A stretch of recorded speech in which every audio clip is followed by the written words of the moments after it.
So, and your business, you were... Window cleaning 2.5 years ago. First house, how much did you agree to buy it for? 29,500. Raised a bit of finance for a loan, which then paid for the house. You've now got a house that's worth, what, 85 grand? How much you rented for? 585 a month. And what do you make a month profit? About 350 a month. Damn! How many properties have you got in total? I've got 8 in total. Did you own any houses before joining the academy? No. So in 7 years, you're going to have 84 grand.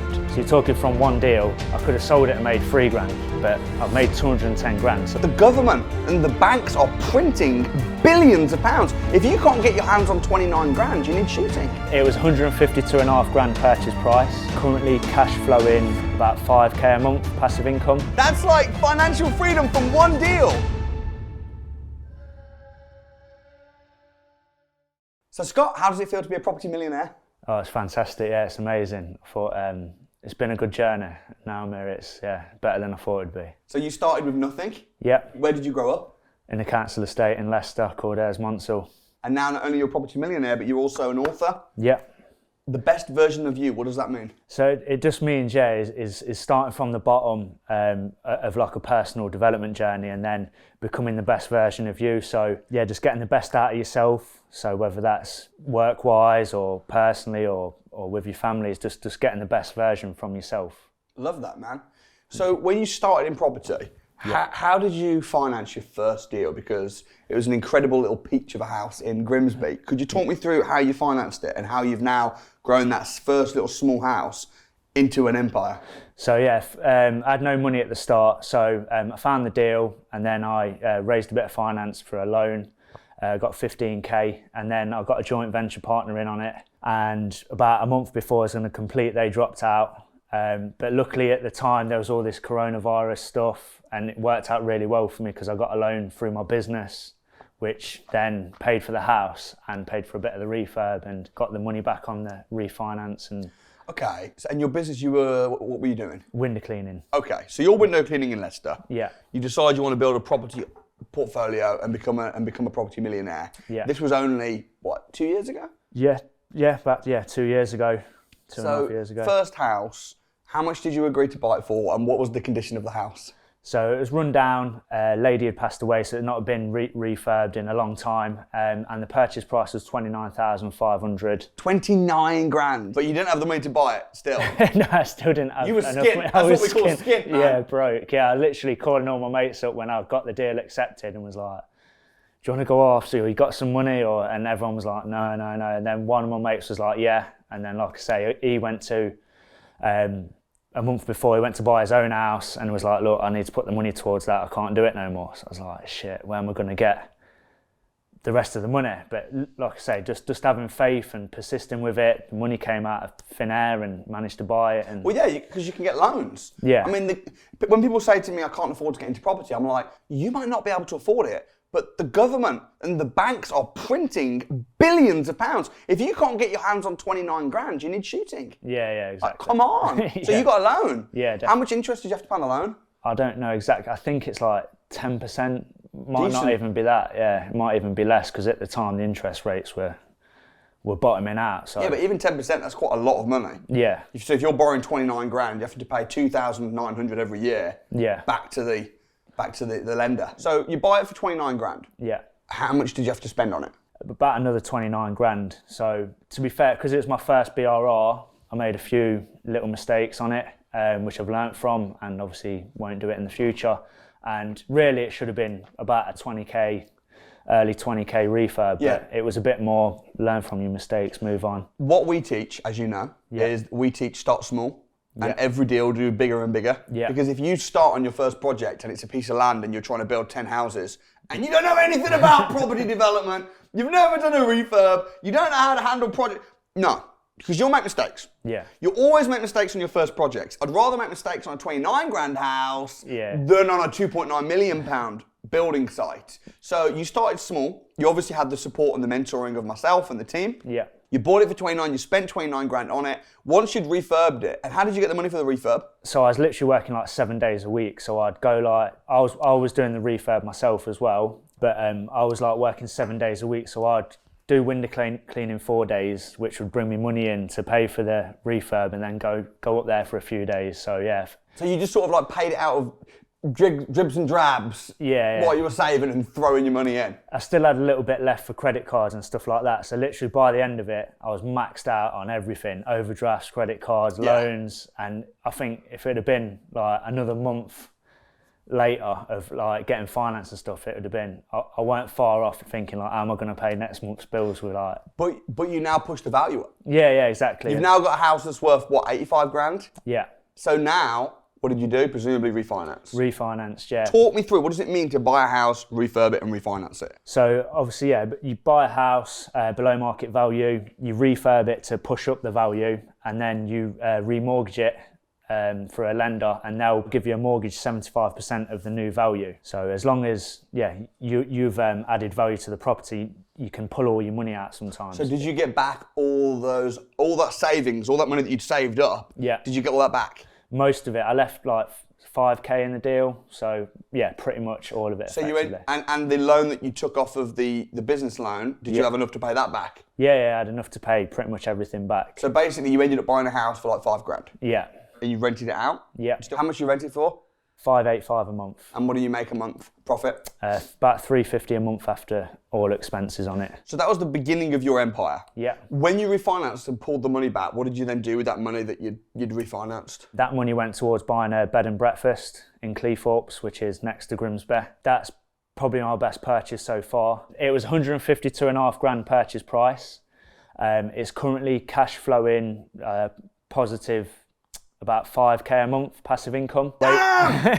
Yeah. That's like financial freedom from one deal. Yeah, it's Sorry, amazing. how much did you pay for that house? 152.5 grand. 152 and a half. Why so specific? Because I negotiated down on it. Yeah, right. For the training. Yeah. Okay, so you bought it for 152 and a half grand. How much did you have to put in as like a deposit and stuff? About 35k, I think. And you used the money that you got from the refinance from the Grimsby house? Yeah. Okay, so you bought that, you put about 35 grand in. Yeah. Did you push the value up or was it already?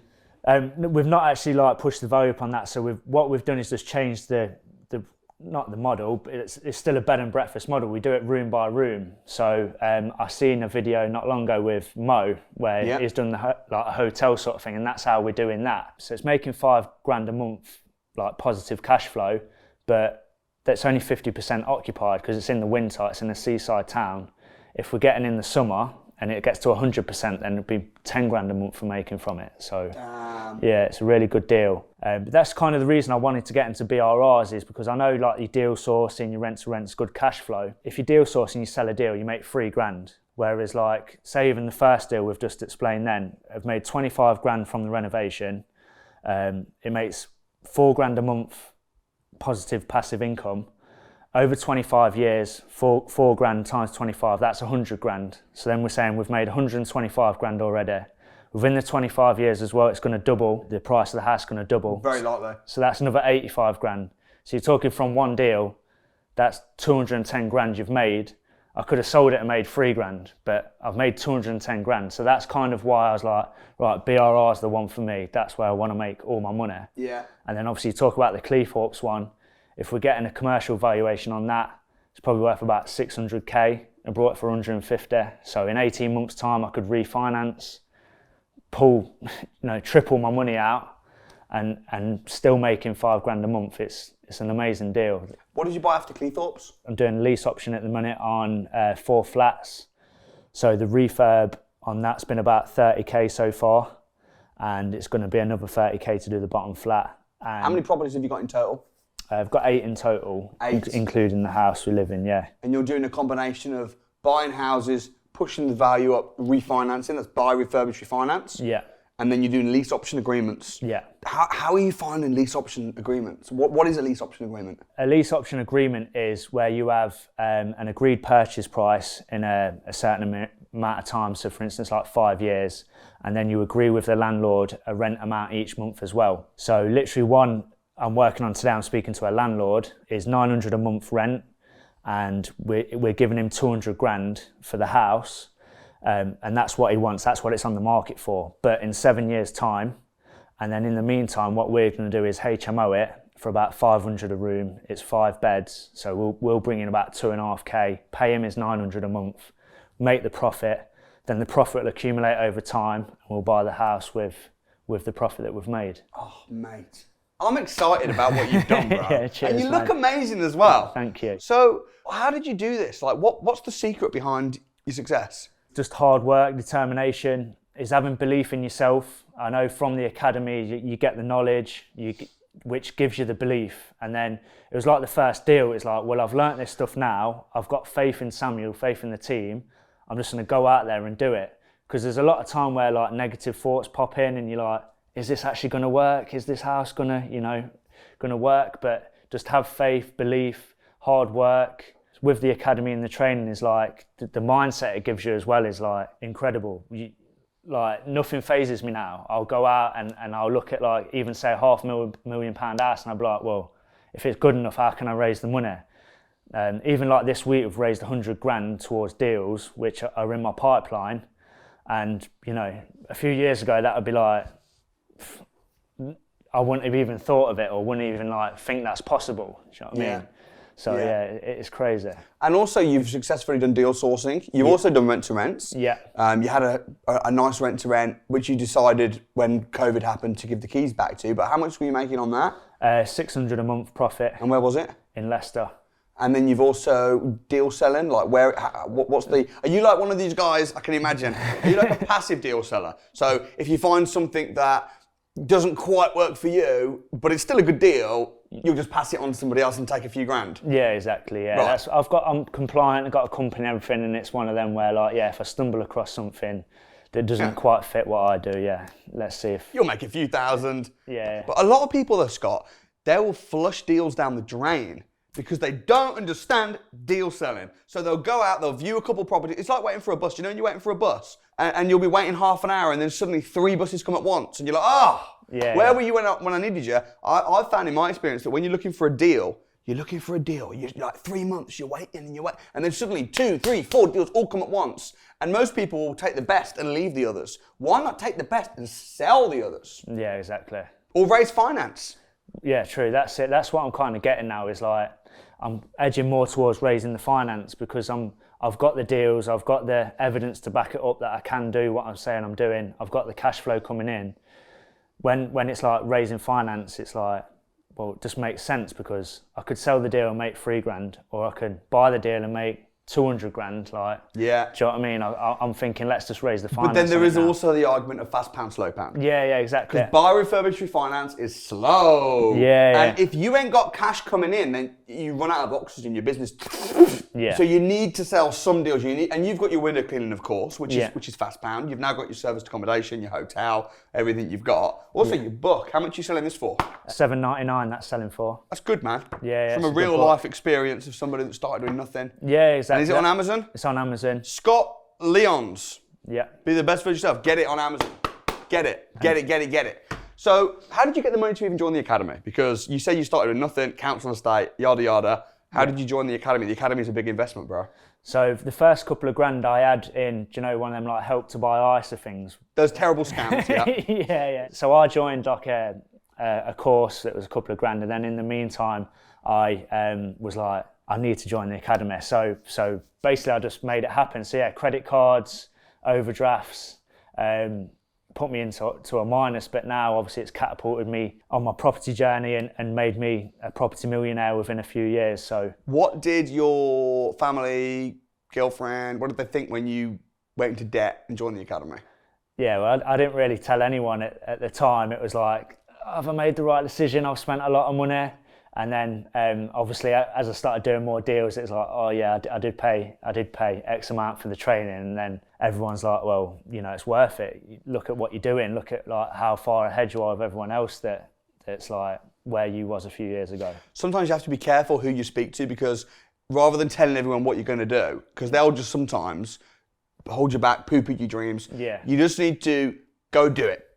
Yeah. Go become a property millionaire, and then everyone will say, I always believed in you. yeah, that's true. But if you tell them, I'm going to do this and I'm going to do that, then it's like, no, it's not going to work. So you've done it, you've become a property millionaire. Yeah. And what's your strongest reason why? What's your motivation? Motivation's like, because I'm from like a council estate and like obviously poverty when I was younger, I always thought, you know, when I get older, I want the best for my son, I want the best for my family, and I want to provide for everyone as well. Like my mum and dad have done everything for me, and then I want to give back to them sort of now in terms of money, make sure they don't have to work, give the best starting life for my son, and obviously ultimately live the best life for me and my family. So that's my why. That's amazing, bro.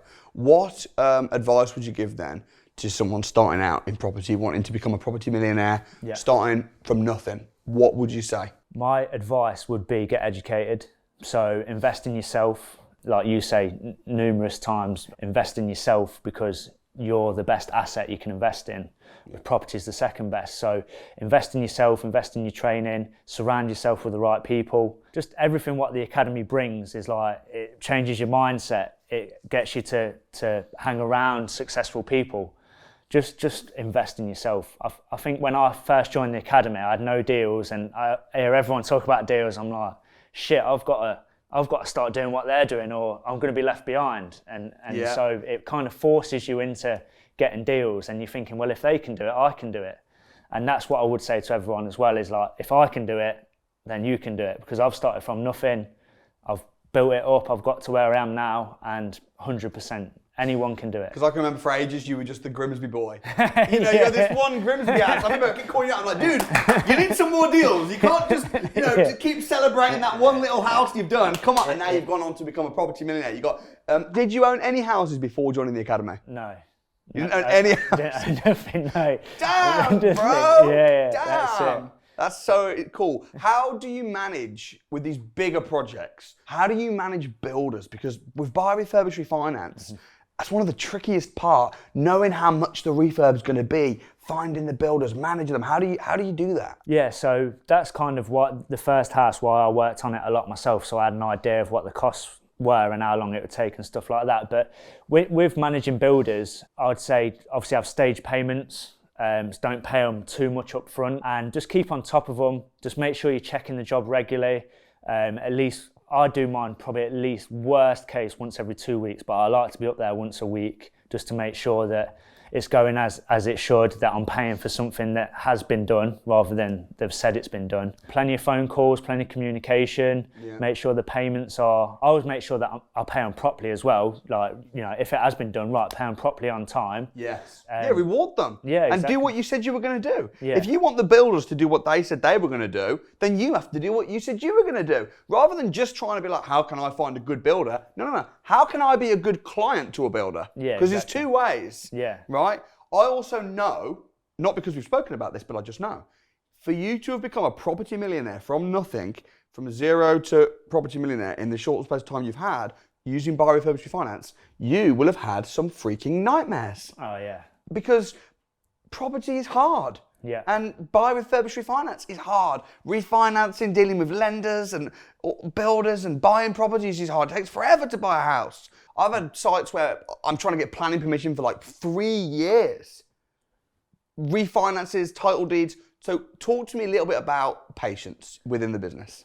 Yeah, so you're going to need patience. So obviously you're going to have to, like the property going through, you're going to need patience. Like the B&B took about a year to go through because it was like probate and stuff. But now you're making $5 grand a month. Yeah, exactly. But then it's worth it. Do you know what I mean? So what have you got going on at the moment then? What deals have you got going through at the moment, or things happening in the background? So yeah, I've got a couple of lease options going through at the moment. I've got another bed and breakfast going through and another HMO going through. So I've got a lot going through. Lease options then, how are you getting landlords and sellers to agree to this? So one of them that's going through at the moment is a wealthy guy who's got a lot of properties in Grimsby, Cleethorpes area, and he's just wants to call it a day, wants to move abroad, sell all his houses and do it the most tax efficiently way possible. So with his HMO, we're going to give him 900 a month rent. We're going to give him about 200 grand for the property, which is what it's on the market for now, but in 7 years time, and then rent each room out at £500 a room, and then we make the profit. So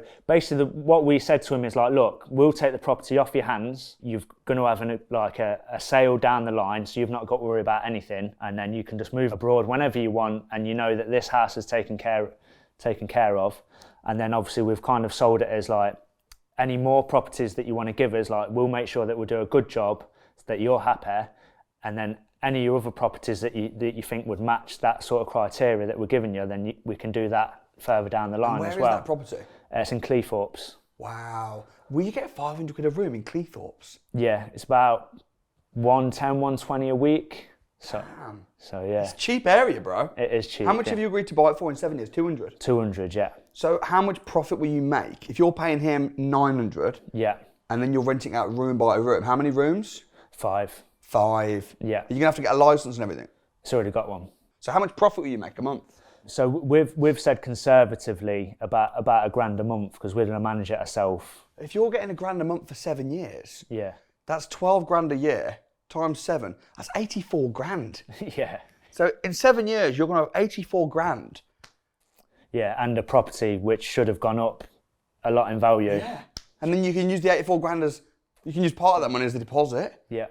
Buy the property for 200 grand. Problem with people saving up for properties is by the time you've saved up the deposit, the house has gone up in value. Yeah. But you're fixing the price now. Yeah. Super smart, man. What's it been like working with me? Oh, it's been amazing, yeah. It's been incredible. It's, like I say, I've probably told you about it 10 times, like it's changed my life, like completely. This time 7 years ago, I was working like £6.70 an hour.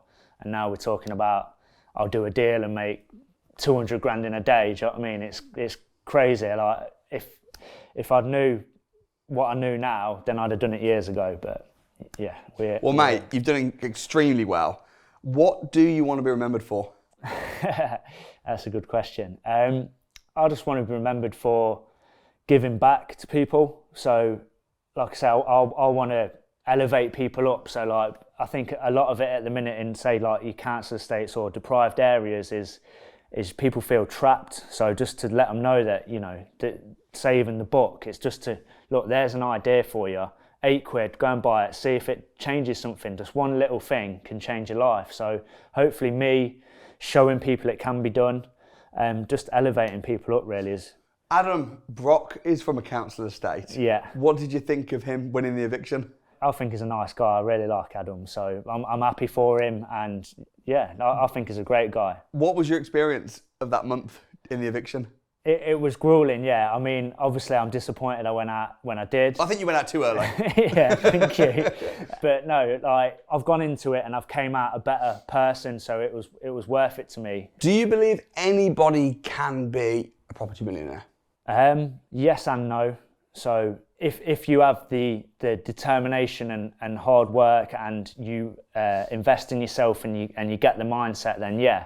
But if you're gonna mess about and, you know, treat it as a side hustle or something, then no. Like you just hit it hard and then yeah, anyone can do it. Well, Scott, massive congrats on your success. Congrats on your book as well, bro. I need you to sign a copy for me while you're here. Well done. Really proud of you. Cheers, I hope you guys enjoyed the video. Get a copy of Scott's book, Scott Lyons, Be the Best Version of You. It's on Amazon. Also, come down, meet me. Let's do some training. How much do you cost to get started at a crash course, Scott? £1. £1! £1! That's where Scott gets started. What would you say to someone thinking about coming to the crash course? Do it.